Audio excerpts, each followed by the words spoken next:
Hey there, welcome to the Quantum Leap podcast. And today on the show, we're super excited because we've got a really special guest with us. We have with us executive producer Dean Georgaris. Dean, welcome to the show. Thank you. Thank you all for having me. I'm excited to be here. Thank you so much for your time joining us. Sure. Before we get into some of the nuts and bolts of Quantum Leap specifically, it'd be really great to understand a little bit more about you and about what it entails being an executive producer. Can you tell us a bit about, well, firstly, maybe about your history in the previous films and shows you've been involved in? Yeah, sure. I'm one of those people who I'm moved out to Los Angeles to be in the movie business a long time ago because I'm old. And I started in film. I sold my first film when I was 25, and I spent a couple of decades actually basically primarily in the movie business. And back then when I got in movie and TV, like that, they were two separate worlds. There was no like, oh, I do both. And also when I started, TV was 3 networks basically, and maybe HBO. And over time, the kinds of storytelling that I was most interested in, frankly, shifted from being the storytelling you do in the movies to the storytelling that you're doing on TV. And this wonderful thing happened for writers, which is television kind of became this forum where you could kind of do really ambitious projects like Game of Thrones. Like you can do sort of novel-sized things. At the same time, we still have network television doing these very satisfying, oftentimes more close-ended and thematic stories, which I guess is a long way of saying when I started, movies was what I loved, and what I ended up finding is television is what I love, and in particular, I actually love network television, and I created a few shows, and then was fortunate enough to get a call to come and join the Quantum Leap team very early in production, not very early in their full process, but early in production. And, every now and then you jump into a situation and you're like, wow, it's actually just a great situation. And that's what happened to me. I jumped in and I didn't know Martin Guerra before we started, and now he's one of my best friends, and it's easily one of my favorite partnerships I've ever had.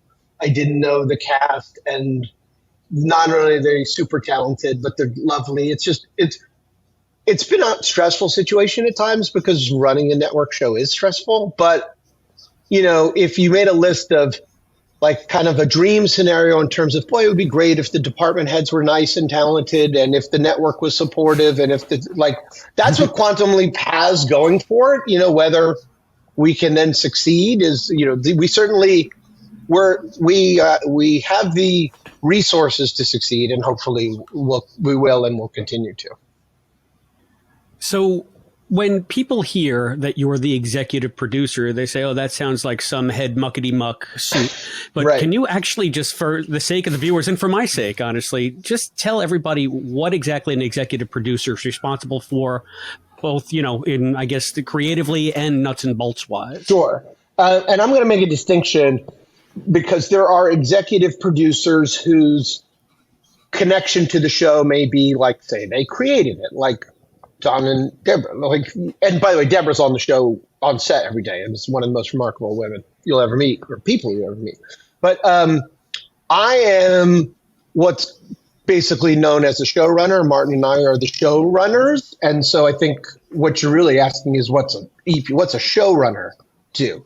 And basically, so a showrunner is kind of like the head chef at a restaurant. Like when it's all said and done, the episode you see, it's Martin and my responsibility. Everything about it is our responsibility. And in some cases that means we've helped with the writing or worked on the writing, but it's certainly our job. We work with the writers and we're in the room. We're the ones who help come up with the ideas. We take it from conception all the way to what you see. And so on a daily basis, what that actually means is spending a lot of the day is with the writers in the writer's room. And early in the season, that's talking about the season as a whole. And then you're going episode by episode. So, for example, this week we were working on the first episode of season 2. And that's, say, 4 or 5 hours of your day. And then you may pop over to the set because you have an episode filming and talk with the director or talk with the actors. And then you may pop on another Zoom and look at a cut of an episode that you're in post-production on, and make changes on that. And then you may get called to go look at a location on an episode you're in pre-production on because you wrote it for a big hallway and they got there and there's a tiny hallway. What are we going to do? So it's actually show running is one of the most, to me, it's the most exciting job in storytelling side of show business, because you get to do sort of a little bit of everything. And also you get to work with a lot of people. And one of the things about writing can be lonely, especially like movie writing is really lonely at times. Television writing is always sort of a group process, except maybe when you're off a draft. And show running really is like being a CEO of a company. Like you're constantly interacting with creative people whose talent, I'm talking to designers, I'm talking to actors. It's so exciting. I get to talk to all these talented people and just basically try to set the stage so they can do what they do really well and get out of their way.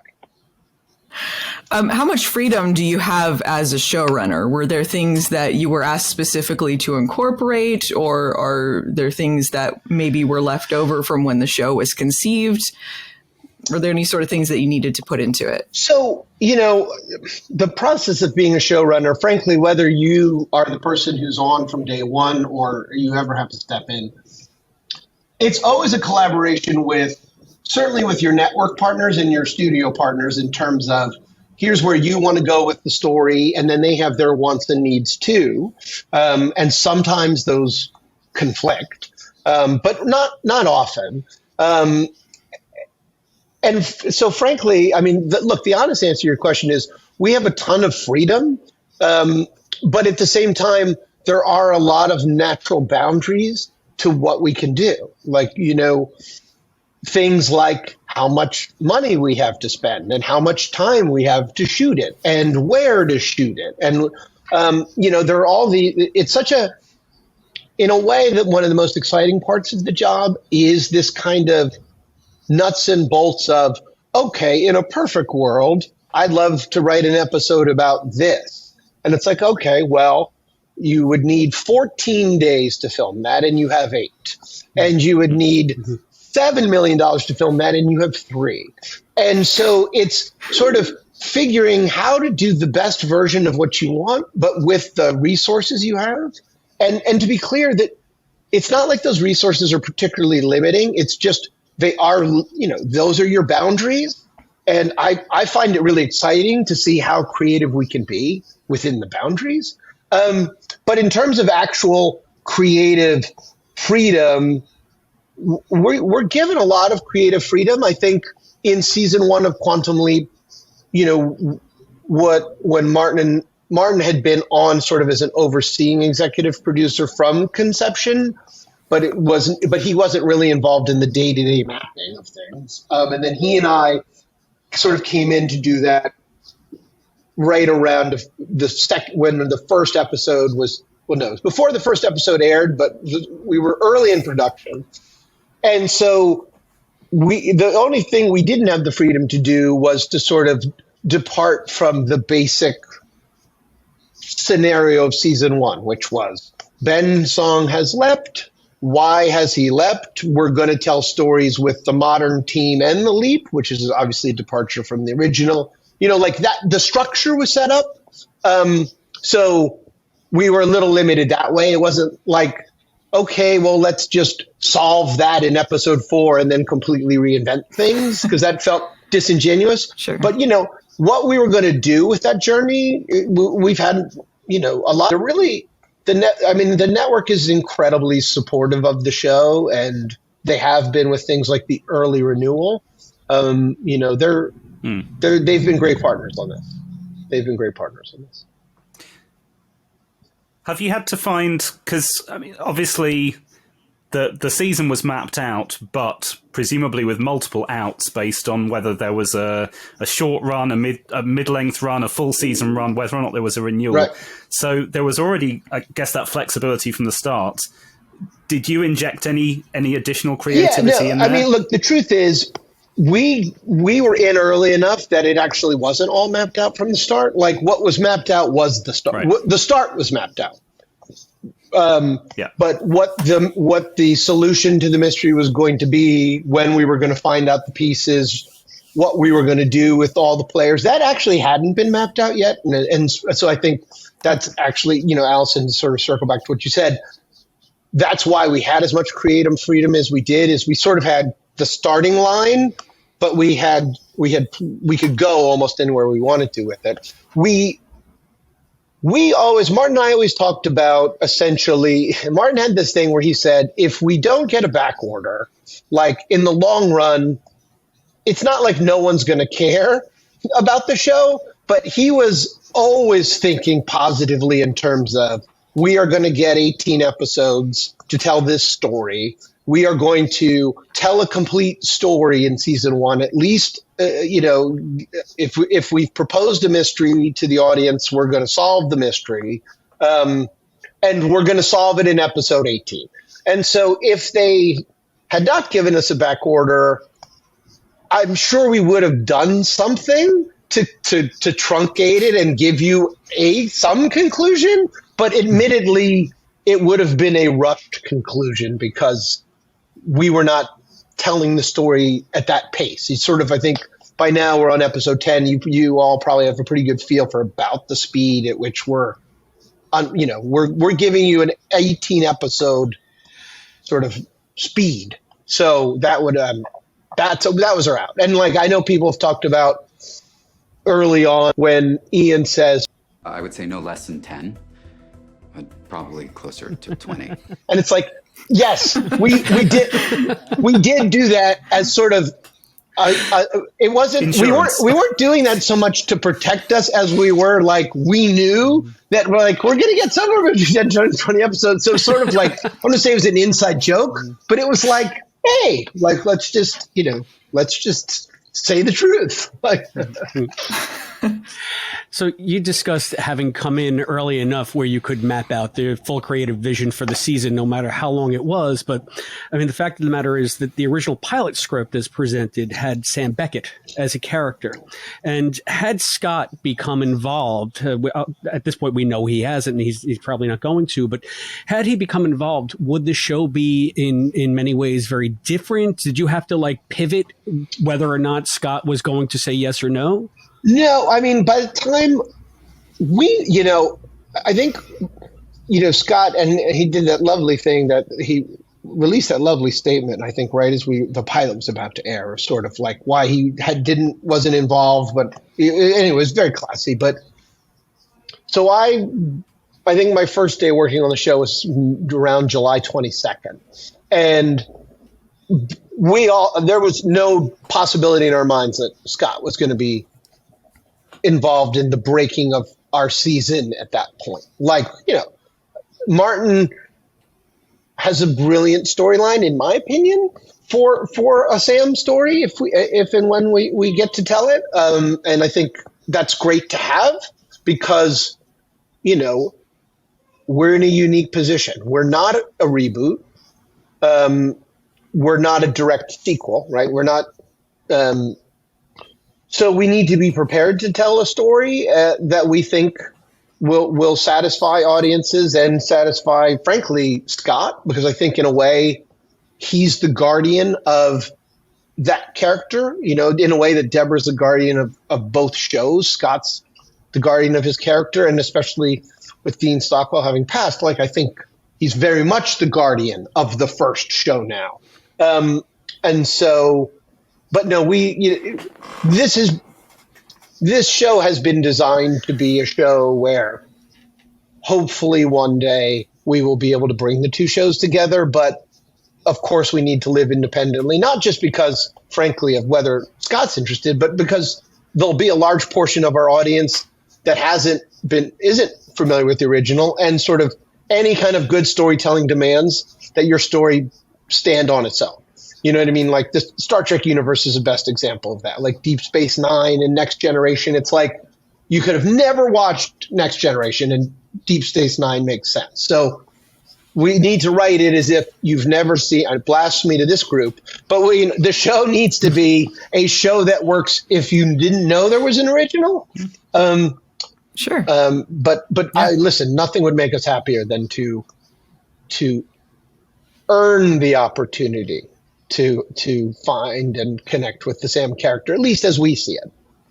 I noticed watching this season as it moves along, I feel that it has more and more of the heart of the original show. When you got the call and agreed to be the showrunner for the new incarnation of Quantum Leap, did you have a history with Quantum Leap, or did you go back and watch some of the episodes? I had a history of. It was sort of one of, I would say, a dozen shows of my youth that I absolutely loved.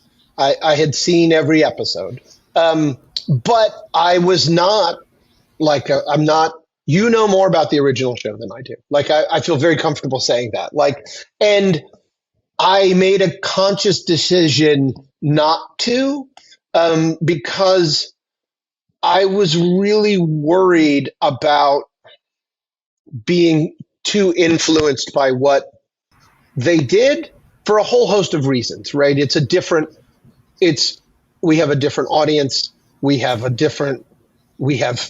8 minutes less to tell story. Like there's so many differences at this point that trying to duplicate that show would be a disaster in my opinion. So I actually made the decision not to watch it before. But right from the get-go and sort of talking to Deborah, when Quantum Leap, I think, works best, both of them, but certainly ours, when it works best, Ben leaps into a situation where either he or the person that he's connected to is going through something we can all relate to. We may not be able to relate to the circumstance, like, I have to win a fight tomorrow against the guy who's going to kick my butt.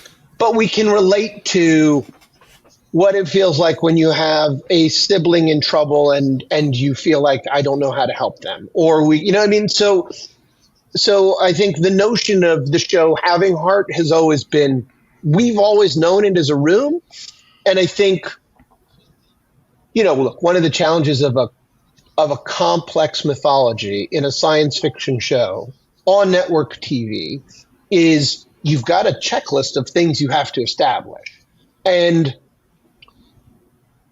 by their nature, some of those are not particularly emotional. Like there's just the actual, like, the mystery can't feel that emotional right away. It's just like, why did Ben leap? That's cool. And ooh, he's forgotten Addison. That's cool.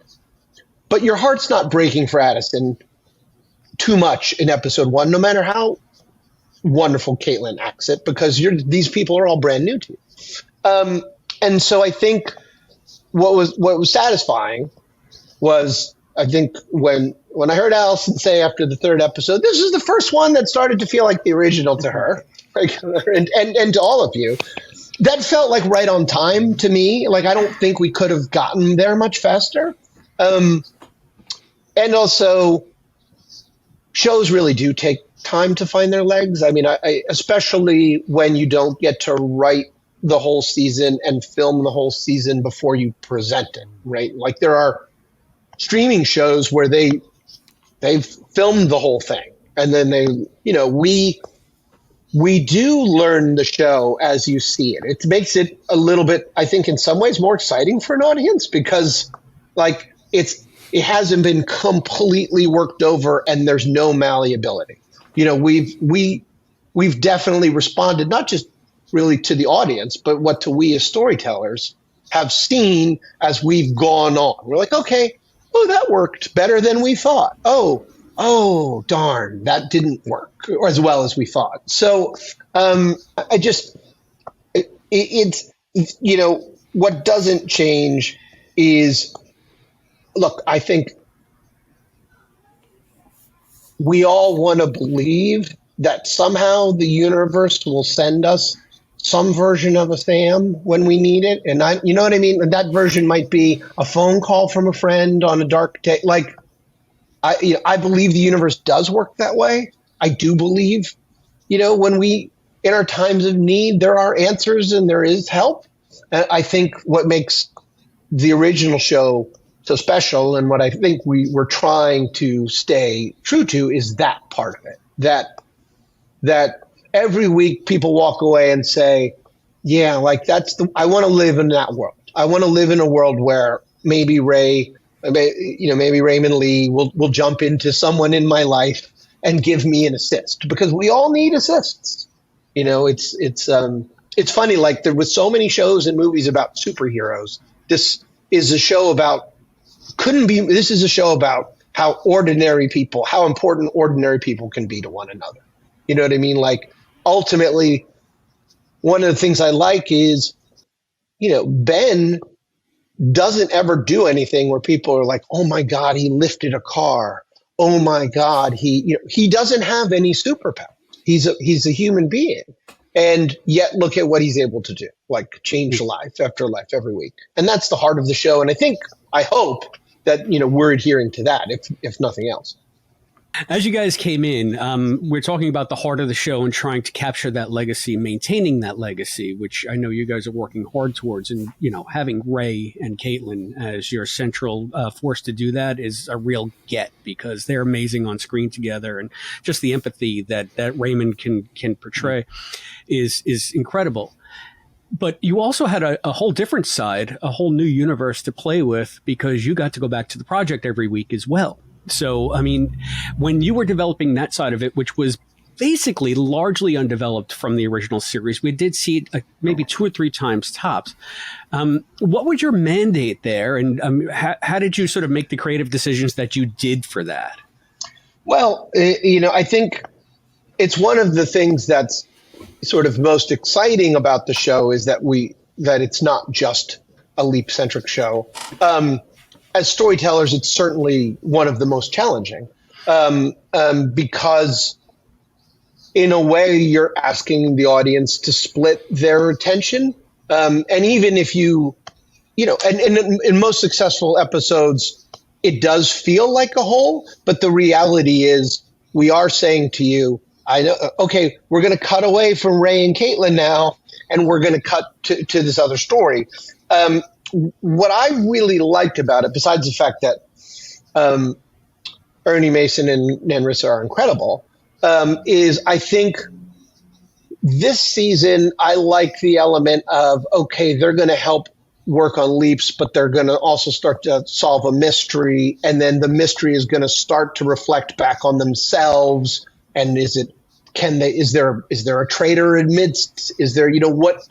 I like that we can do that, and I like that we frankly get to explore people outside of who is doing the leap and who's being the hologram. Like, there are a lot of really interesting questions that come up from this project if you take a giant step back. Like, should you be doing it? Like, should you do it if you can't choose who you're helping? Like, and having a present day team gives us that freedom. I think, speaking longer term, whether it be for our show or just sort of the Quantum Leap universe in general, I think there's much more you can do with present day characters and I think we'll start to get to do that in season 2 once you're not just solving a mystery. Once you can be actually looking at, okay, well, what is it costing their lives to help these people? Like we try to touch on that through Caitlin's character Addison a little bit, right? And I think in episode 9, certainly one of the things I enjoyed about the choices we made was, as soon as we decided that episode 8 was going to say, I leapt to save you, I was very excited for Addison to be like, well, thanks for nothing. like that makes no sense on about 15 levels. And I'm not sure it makes sense to me and my worldview of love, like, to keep that a secret from me. So So we got to see the cost there, but I think going forward, the questions and costs and choices about being someone who supports Ben, you know what I mean, supports a Sam Beckett. It's like, there's costs to that, and there are questions that come up. And I think what's really smart about the choice Stephen and Brian made to make it a love story, although that brings challenges too, but make it a love story and give us present characters is there are a lot of things we can do with it. Once you make a choice for the season, at that point, you then have to stay in your lane, right? So in this first season, why did Ben leap? You never want to stray too far from that, even in the present. But once you solve that, then you can pick a whole new lane for your present day characters, if that makes sense. And I'm really excited about that. I think, there are a lot of versions of a Quantum Leap show. What I mean by that is there's a more romantic version, and there's a more sinister version. There's a version there you could do a political conspiracy version. Like there could be using the technology, you could do so many different kinds of shows. I think we'll always stay on the basic formula of the heart, and helping people. Like that's what makes the show work to me. I'm really intrigued, and speaking as someone who is obsessed with the love story element, I'm really intrigued by the fact you just dropped in there. That causes some challenges. Could you talk a bit more about? Well, sure. That? I'm sure, as I think this group has observed. We're talking about a love story, to be clear, between two characters who can't touch one another. We're talking about a love story where they really have no shared experience that the audience sees, except for the leap and the occasional flashback. So what I mean by that is when you think of a classic love story, like, say, Romeo and Juliet, like, you get to see them fall in love. You get to see that people around them don't think that's such a great idea. You get to see them sneak off. You're watching the love evolve. And by the nature of a hologram and a leaper, you can't go too far in terms of evolving their love story. You know what I mean? Like we're doing it and we're trying to do it, but there are a whole hosts of creative opportunities that are off, in my opinion, I should say, only in my opinion, are off the table. Like, for example, how would you turn this into a love triangle? You know what I mean? I'm not saying you would necessarily want to, but like show me a love story and like, like how many notebooks did the Notebook sell? Like show me a love story. And like part of it is like choosing you. And that's the other part of it is, if you think about it right now, they have chosen each other, and it's just a question of will they get back to one another, and can their relationship survive the challenges of leaping? And that's good, but it's tough. It's tough on the character of Addison. It's a pleasure to write her, and Caitlin's an incredible actress. But I don't know what. I bet all four of you have a different tolerance level for if Addison said, "I'm so mad at Ray right now." Like one of us might be like, "He's leaping through time to save you. He's desperate to get back at you. Get over it, lady." And another person might be like, "Thank God she finally complained." Do you know, so it's a really fine line that you're walking with the character of Addison, because in my opinion, you don't ever want to.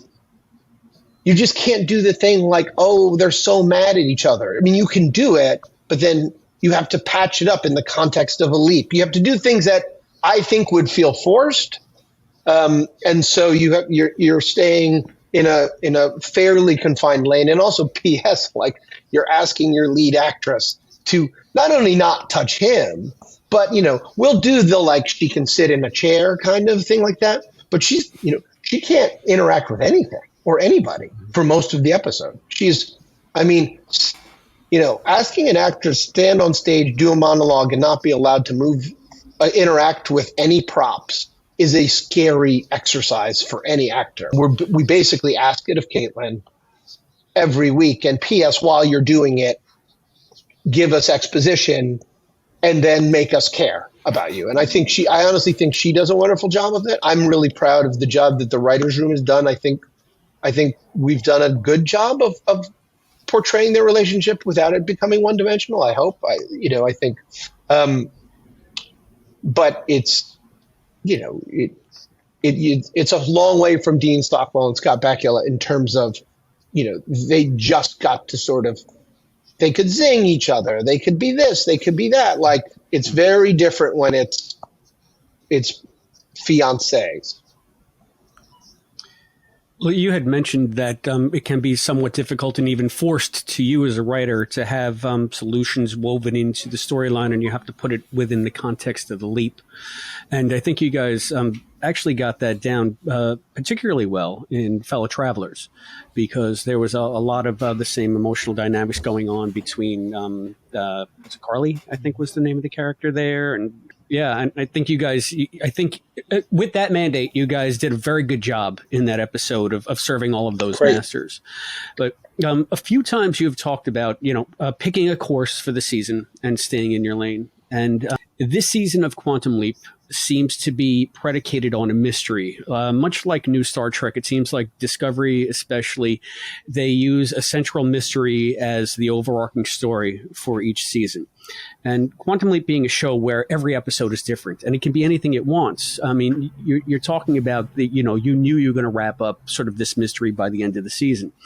Does that necessarily mean that season 2 could be different? Are you going to keep on? You might not be able to answer this, but are you going to keep on sort of the overlying mystery formula, or do you think that you might have a different dynamic going forward now that you do have a season 2? I think what we're doing right now is saying, do we want to do mystery again, or do we want to do something else?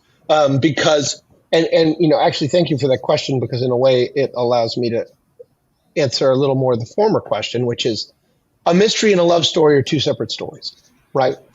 And ultimately, in my opinion, this series of Quantum Leap is a love story between Addison and Ben. And if in terms of let's say it's a 5 or 6 year or 7 year, that's what we've set out for the audience. Because more than anything else, we've said, what was the first scene? The first scene was their engagement, and it was also their goodbye.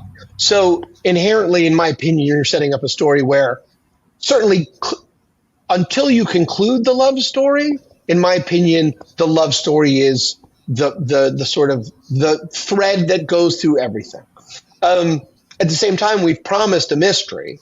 And so what you're doing is you're spending your time on the mystery and you're sort of weaving the love story through it. And when it comes to season 2, I think, all bets are off in terms of, do we want it to be another mystery? Would it feel inauthentic if it was another mystery? Would it feel forced? I mean, one of the things we talk about all the time is making sure we're making choices that feel natural and believable and human for the characters as they're experiencing things. So, in other words, if there were to be another mystery, and I'm not saying there is or there isn't, but our characters would then certainly have to comment on it. Do you know what I mean? It would basically be like, I can't believe we solved that mystery, and now we're doing another one. It's sort of like in Die Hard, when in Die Hard 2 or 3, at a certain point, Bruce Willis has to say, I'm done traveling on Christmas. Christmas doesn't work for me. So, but I also think what's unique about Quantum Leap is, okay, you're going to do a leap every week. What do you want the bigger story to be? What do you want? Do you want it to be do you want it to be a mystery? Do you want it to maybe be a soap? Do you want it to be, like I said, do you want it to be a thriller? And that's what's really exciting about the show. I think that's actually something I didn't realize until we were fairly deep into the season and we started talking about what season 2 would be. And Martin and I were like, well, let's just take a big step back and just play one of these creative games I'll play is kind of just blow things up and see what it would look like. So, and I say this like, not to scare any actors, but it's like, what if this person died? Or what if this turned out to be the, like, you know, or what if you did the opposite? Like, and you don't do it to then do that, but you do it to free your mind up so that other things can slip in there so that you don't limit yourself. And I'm really incredibly grateful to get to do season 2, because I think we can expand beyond the mystery if we choose to. Is what I'll say. Yeah, I was going to say before, I think one of the most successful elements of the love story is the chance for these characters to rediscover each other. Like, it's not just about the conflict, though there's that element in there, but I've really been enjoying just seeing these characters discover each other as the audience discovers them as well. Yeah. And I'm sure the writers.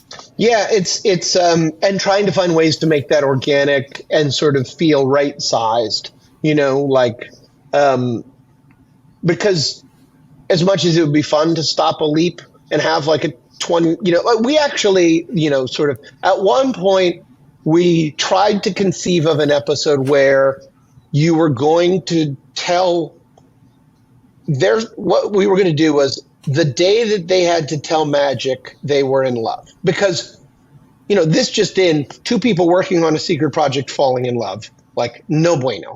Like, bad for the project in lots of ways. And so we were working on an episode where you were going to see that in the past, and it was going to tie into the leap in the present.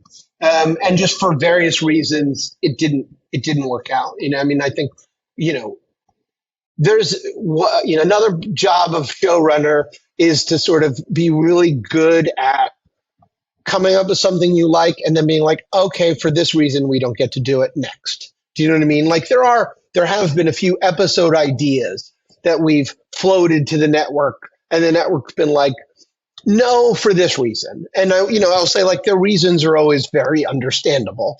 But, you know, but you're like, oh, but I was so excited to do that episode.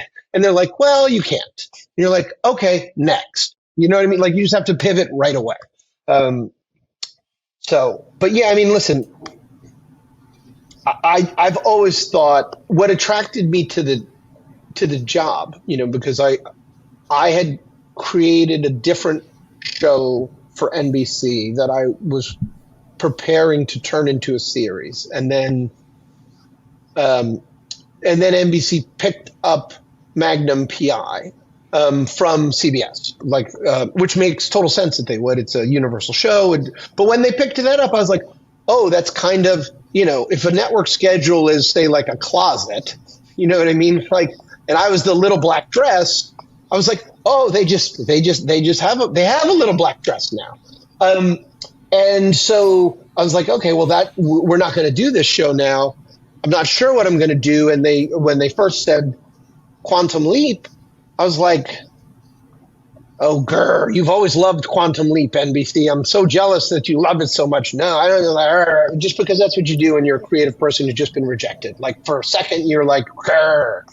And then I read what Martin had done with what is now the first episode. And that was really my first real exposure to the new version. And I read Addison Love's story. I read the mystery. I read the characters, and I was like, "This is great. This is the kind of storytelling I love to do." And then I was in. So I was in for the love story. You had mentioned that there are things that you wanted to do, like showing the backstory between Ben and Addison, and I feel like that would have been in an earlier time. You mentioned Trek earlier before we got on mic, but I think that.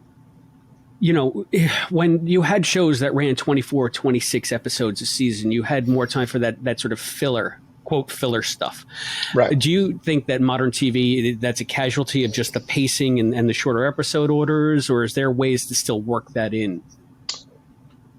I do think it is a casualty, first of all. It is, you know, there's a thing you learn when you're making TV, which is most of the time, so you have to hit a time, right? It's 42 minutes and 23 seconds or whatever it is. On network TV, there's no fudging that, which is another sort of thing that's great, but it's also a limitation because like, what if the 45-minute episode is great, but how do you make the 42? Which 3 minutes do you cut? So invariably what happens is if you have a great 45-minute episode and they're like, okay, time to cut, the things that you end up cutting are the things that absolutely are like, you have to protect everything that tells the story, right? Like you can't lose a big piece of story. So then you start looking at these nice little quirky interstitial character scenes. You know, like one of the things that I used to love, and I still do love, is when there's a scene or there's even a monologue or a dialogue that's about nothing, but is pure character and really insightful and entertaining. And those are the things that you write, and then those are the things that you have to cut. So that is a casualty, you know, in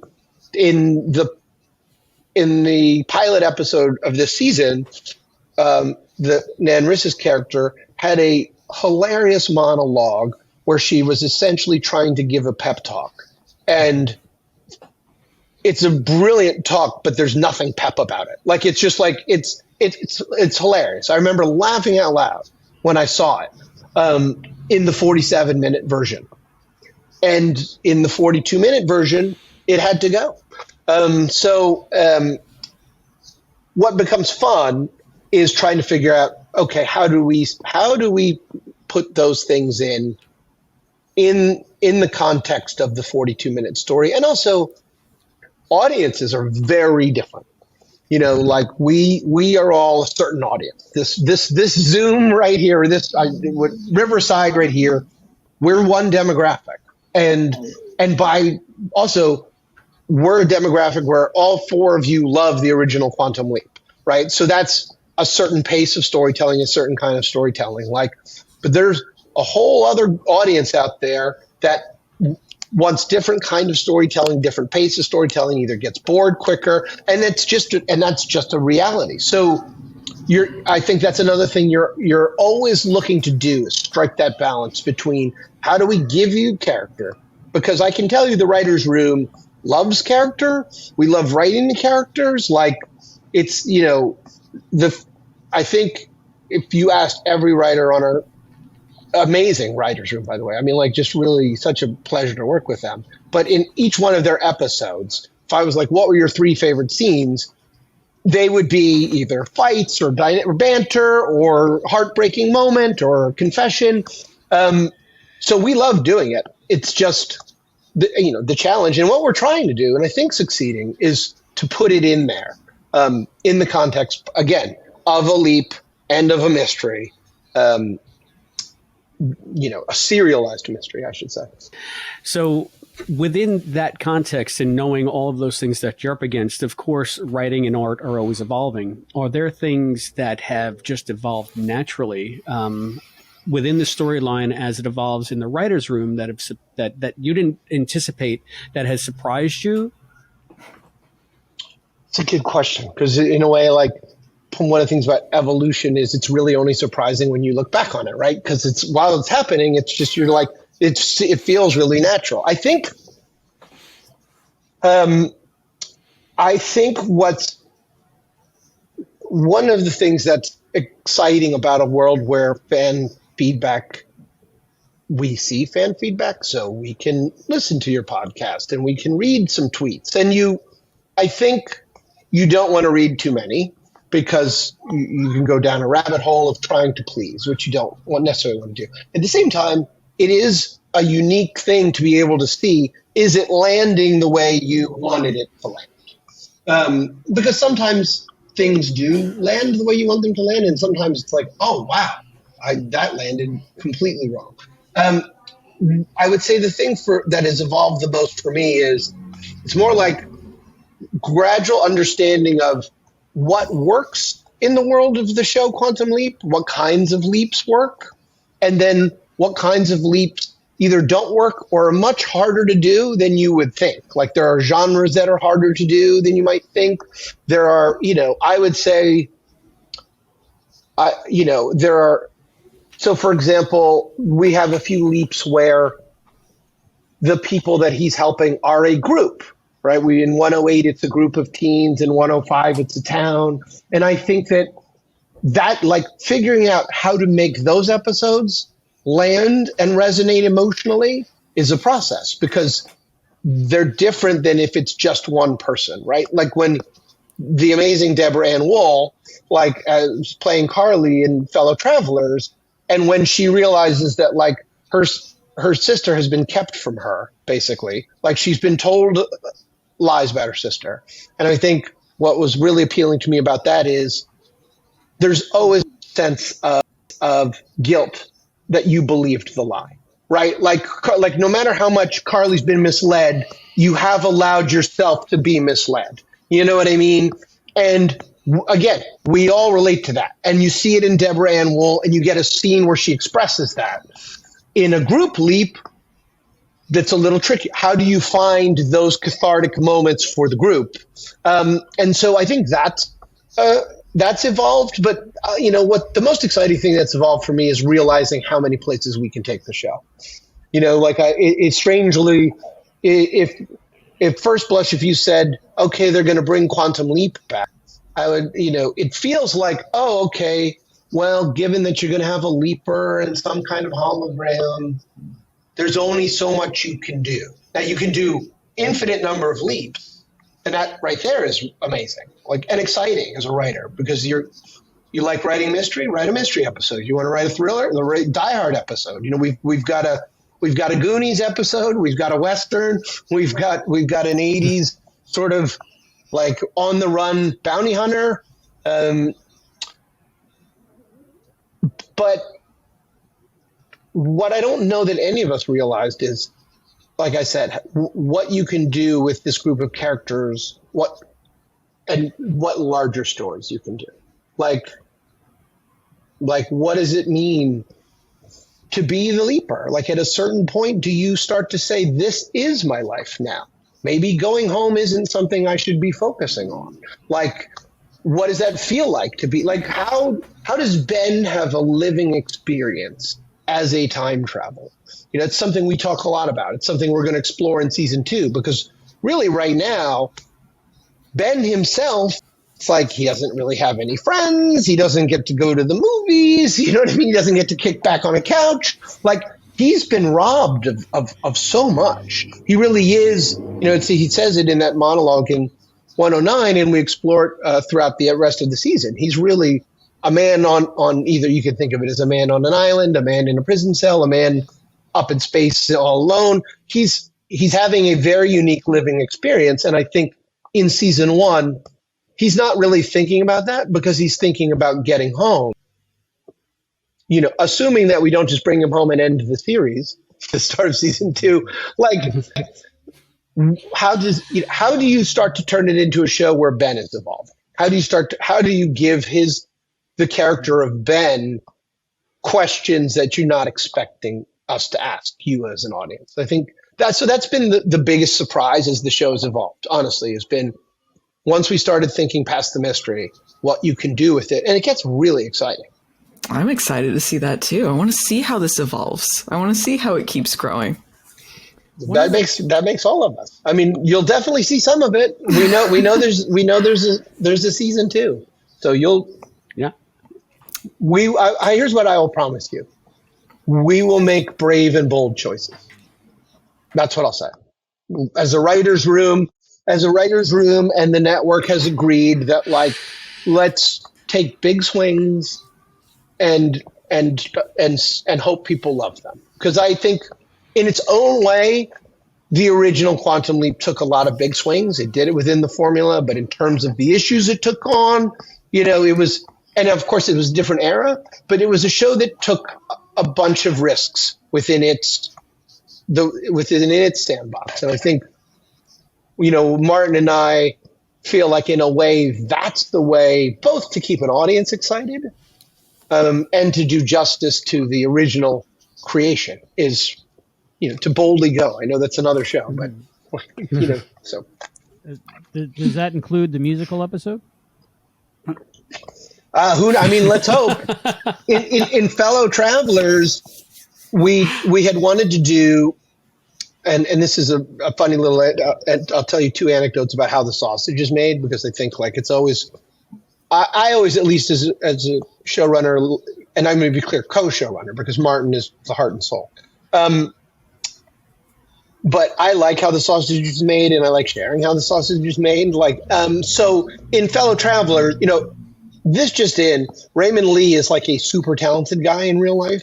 Like, he's like a fantastic drummer. It's almost annoying that he's so talented at so many things. And so we wanted to get him. So there's a scene where he and Carly go to the bar with her friends.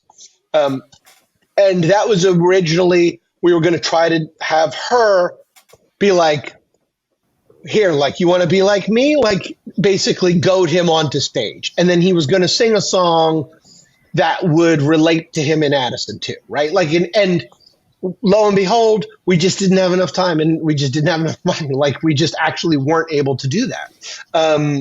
And another interesting thing about Fellow Travelers, we knew very early on the basic idea that he was going to be a bodyguard to a singer. And then you tell your network and studio partners, and then they're like, wow, there are lots of interesting singers we would love to be on the network. And so then you get that list, and then depending on the actor you're going after, the genre of song, and I know Jamie mentioned this a little bit when she spoke to you, like that episode was first written even before I called her. We were first thinking like a Diana Ross type. So Drew Lindo actually wrote an episode earlier in the 70s, but much more sort of a Motown Diana Ross vibe. And then we didn't get, because we're trying to get a specific singer, and then that singer's schedule doesn't work. And so now you're trying to get a different singer, and then that requires you to change the genre. And the nice thing is you always end up where you should. I think like I've been a fan of Deborah Ann Wool's since the first season of True Blood. I think we've had some remarkable guest stars, and I think it's something we're going to do more of. I think you'll be seeing some in upcoming episodes soon. But we ended up with a great song. We ended up with a great time period and a great actress. But to get there, Drew Lindo had to basically throw the episode out 3 times. And like, yes, some of the beats stay the same, but like all the dialogue changes, the dynamics change. And that's the kind of stuff that happens behind the scenes that people don't see, that are why everyone who works on the show are heroes. Our art department has to build a different world pretty much every week. And if you think about that, compare it to, let's say, a cop drama or a courtroom drama, like they don't actually have to build the courtroom every week. So what we're asking is a small group of people. It's not a huge crew. Please this week create a the inside of a nuclear reactor control room in 1963. Go. Now they're building that. Now, while they're building that, they have to be planning like an Indian restaurant in 1980 in Portland. And then, let's be clear, we have to figure out, okay, well, we don't have enough time to tear the power plant down and build the restaurant. So we're going to we'll build the power plant, we'll find the restaurant. While we're in the restaurant, we'll tear the power plant down and we'll build the battleship. So there's the logistical puzzle of doing it, but when it's all said and done, the art department is a handful of people, and they're doing this every week. And it's like, these are all the unsung heroes of this particular show, because, it's just such a big ask, like in terms of labor and creativity. And they, in my opinion, they do such a great job with really challenging, just a lot of limitations. And meanwhile, Martin and I, our job is to be like, we love you, art department. but sorry, we're doing an insane asylum episode. We're doing a nuclear power plant episode. Like, we love you. Sorry to make your life miserable, but we have a responsibility to the audience to have Ben be in a different world every week. It's an incredible amount of work. I noticed that. I saw that the Addison and Ben apartment set got converted to the balcony in episode 9. The whole hotel room. And I didn't even notice it was the same set. It was the whole hotel room. And yeah. That was one of those things early on, because I loved that apartment. We all loved that apartment, but you do stop and say, well, now hang on a second. This is a show about a guy who we don't want him to get home, because that might be the end of our show. There's a lot of Real Housewives to watch, though. How could you get rid of that? But no, I've watched them. They've repurposed that into the hotel room, into a nuclear power plant, into a battleship, into so many other things. It's incredible. It became a battleship? Keep talking. That's amazing. I'm so excited. Spoiler alert, we're going to do an episode that involves a battleship. That can be a giveaway. I like it. Yeah, you mentioned guest stars, Robert Picardo in The Leap Out in the last one. Yeah. Woo! Exciting stuff. For sure. It's fun to walk on as a producer. You walk on the set and you're like, wait a minute, you and you and you, like I've loved you for 30 years. That episode. Yeah, we saw that. We were all excited. We're like, oh, Robert Picardo. And then it's like, ooh, we could try and interview Robert Picardo.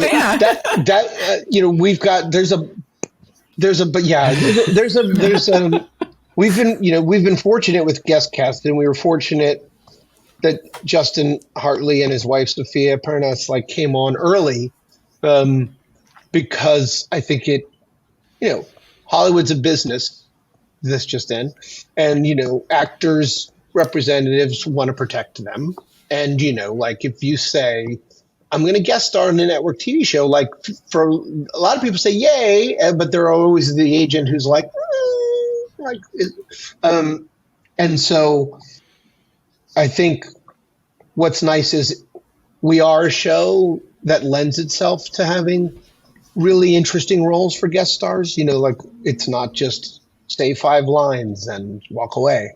And we've been able to get some good ones. And also, frankly, they get to come and act with Raymond Lee, which is, watching, I want to be clear, watching the entire cast is amazing.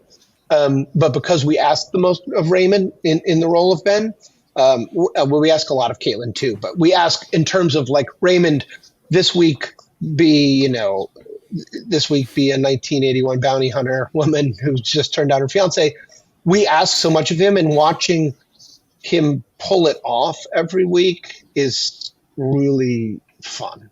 And again, you feel good about bringing in guest actors who are great, because that you're bringing them in to work with people who they're going to be excited to be in a scene with, right? We were all very excited when we saw Susan Dial in an episode, because, Beth from the original series. Is there any plans or opportunities maybe, or just thought in the future of bringing people from the classic series on here and there, just for us at home to jump off our couch for a second?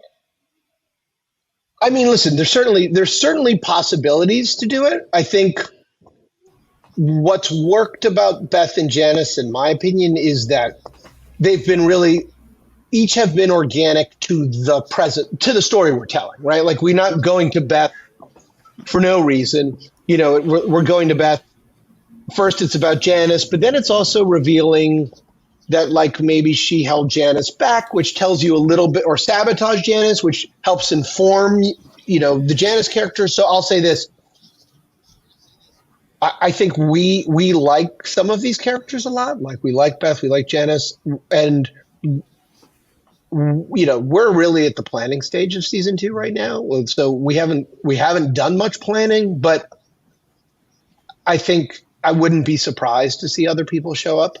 Just because just because we can do that. Well, season 2 is going to be starting pretty soon, isn't it? The schedule is sounds kind of crazy. No, so one of the things about a television show in production is it's more economical to keep going than to stop and take a break, because when you stop and take a break, like the crew is technically out of work, so you're depriving them of earning a living. You might lose people to other shows, things like that, which is why, like in streaming shows, like they'll write the whole season and then they'll just film the whole season. And so what we decided to do, the network and the studios, when they said we're really happy with how the show's performing, especially digitally too, and Peacock, and we feel good about this audience, we're gonna pick you up for a season 2, and for a whole host of reasons, it would really be great for you to basically keep going. So that's what we're gonna do. Essentially, we're gonna at least do part of season 2, basically without stopping. So we're gonna go from, which is an interesting challenge from a production standpoint, even because if you want to make any big changes, you have to do it over the course of 2 days. But yeah, no, I mean, we're outlining the first episode of season 2 while as we all speak. We'll be working on the second episode next week. And I wish I having to wait till September or whatever for you guys to see it is going to be really tough, because I'm really excited for you all to see it. There are certain things you get excited about in this job. You're like, whoa. And I particularly want to be the person let me tell the world this. And it's I'm excited. I'm excited with where we're going. I'm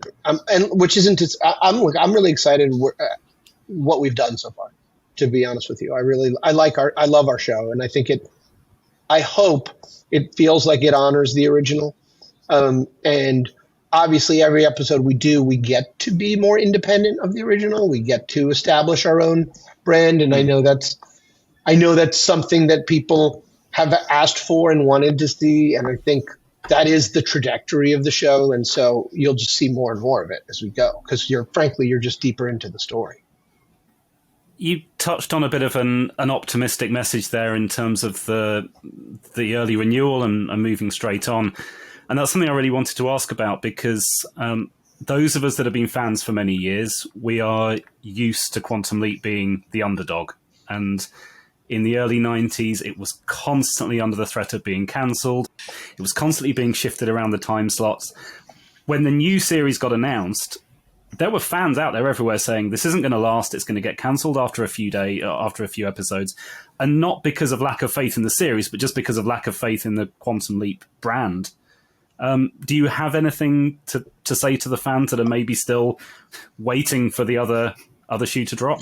Well, I mean, what I'll say is this.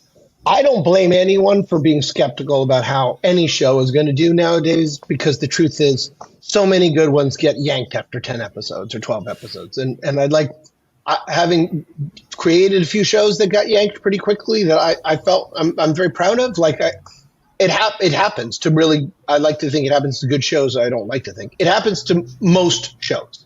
I think the odds of a network show getting a second season, especially now, because the network landscape is filled with legacy shows that have, let's say, have the audience they've had for 10 years. And so 10 years ago, 10 million people would watch a network show, a new one. And now a modern network show is lucky to get, say, 4 million viewers. So now let's be a network executive for a second and be like, well, I want 10 million. I'm selling advertising, and I've got these shows that have 10 million viewers. Your nice new show has 2 million viewers. I love you, but gotta go. So I first start by saying I understand the skepticism for a new show. I understand the skepticism and cynicism about reviving IP. Years ago, I worked on the reimagining of the Manchurian Candidate, which was this beloved film. And I remember thinking, my first thought was like, is this blasphemy to sort of try to reimagine the story? Like, and let's be honest, like there have been some high profile television and film failures to do justice to the original material. So for all those reasons, I get it. What I'm excited about is with the second season renewal, and the second season renewed sort of similar to the first season in that there's an order with the potential for even more episodes, depending on NBC's schedule, which is more fluid than it used to be, right? The network days. But, someone's going to be able to watch at least 31 episodes of this Quantum Leap. Like knock on wood, like if everyone stays healthy, whatever, like at least 31 episodes. And what I would say is I understand wanting to have 15 or 20 episodes to be able to stream before you commit, because I've had my heart broken a bunch of times of investing in a show for 10 episodes and losing it. So I'm excited for that. And I think Martin and all of us are really grateful to our partners at NBC for doing that, because frankly, to renew any show is a bit of a leap of faith. It just is. Like it's easy to keep the shows on that are working because they're on season 23. Deciding we're gonna give you a season 2 because you're taking a slot away, right? You're taking a new show slot away. And so I'm excited. Like I said, we get 31 episodes to hook you. So if you don't love us after 31 episodes, we're just not for you. We're not for you. I remember I had a fan, I think, sent to me on Twitter some version of, I tried your show for a few episodes, it's just not for me. And I was like, it's not for everybody. No, like there are shows, we don't expect to be a show for everybody. Like if we're a show for everybody, we're not doing our job in a way. Like, and like I said, like taking risks means at times you're going to disappoint people, and at times you're not. An episode may not come together the way you wanted it to. It's like, okay, well, we got to air it. We took a big risk. That hasn't happened to us yet, but it'll happen. I think you go look back at the original Quantum Leap, and if you really look at it critically, you'll be like, okay, let's be honest, that might have been I see what they were going for. We do that a lot. Yeah. Well, I know you guys do that a lot for sure. You're a tough crowd. Well, with those realities in mind that you were just stating about the network landscape as it stands, I think I can speak for all of us when I say that we were actually pleasantly surprised to hear about the early season 2 pickup. And I just want to say congratulations to you and the entire team for the success, because it means a lot to us to have more Quantum Leap as well. Yeah, no, I thank you. That's a very nice thing to say. And like I said, I think it was nice to be able to announce it when we did. We'd sort of heard it was probably going to happen, but even that is something they consider now, frankly. Like every announcement is considered, everything is strategically planned, including like, we know we want to renew you. When should we tell the world? And you're like, how about right now? But like I said, the goal for season 2 is to really make you say, wow, I hope they do 10 years of the show. Like, wow, okay, I hope they do 10 years of the show. And NBC and our studio partners at Universal have said, go for it. We're with you. That's music to Leapers' ears everywhere. Yeah, like Chris said, that's music to Leapers' ears. That's such a wonderfully optimistic note to end on. We've been enjoying the show so far. We're really looking forward to seeing where it goes. And we've really enjoyed having you on the podcast. So, my pleasure. Dean, thank you so much for giving us your time and sharing so much. Hopefully we'll have you on again after the season's over, where you can share a bit more. I will be back after the season's over. Let's just save the date now, because that'll be fun.